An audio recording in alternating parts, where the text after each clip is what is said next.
Naomba kipekee nimtambulishe dada yetu Consolata. Njoo hapa mbele dada yangu. Natamani kutambulishe kwa baba yangu hapa. Dada Consolata. Yes, nimtambulishe kipekee sana. Nikushike na mkono. Yes. Huyu ni dada yangu. Mara nyingi napenda kumuita mama mlezi kwa kundi letu la Worship Gathering Tanzania.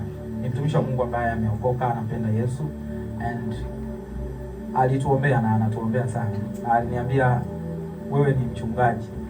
Sasa kama ulisema, huyu pia alikuwa anasema, na kwenye session nyingi alizokuwa anaziongoza Bwana alikuwa ananiweka mbele. Kwa hiyo huyu mama ni mama yetu na ni dada yetu pia. Ni mlezi wa Worship Gathering Tanzania. Kwa hatuko peke yetu. Tuna huyu mama lakini tuna mchungaji Kandonga, mchungaji wa Moravian, ushirika wa Kawe ni mlezi wetu. Na wote huwa tunakuwa nao kwenye session zote ambazo huwa tunafanya. Mungu ambariki sana. Asante kwa kuja. Kwa nilipomwambia tu kwamba tunakuja kwenye session, aliweza kufika.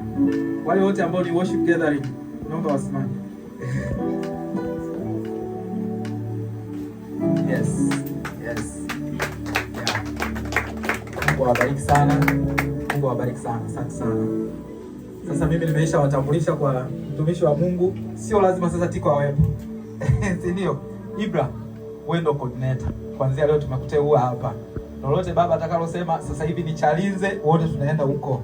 Sasa ni wapi? Tunaelekea huko. Sisi tuko tayari kufuata maelekezo ambayo mtatupa kwa kadri ya Roho Mtakatifu atakapokuwa anaongoza, sababu tunaamini sisi hatuna ratiba.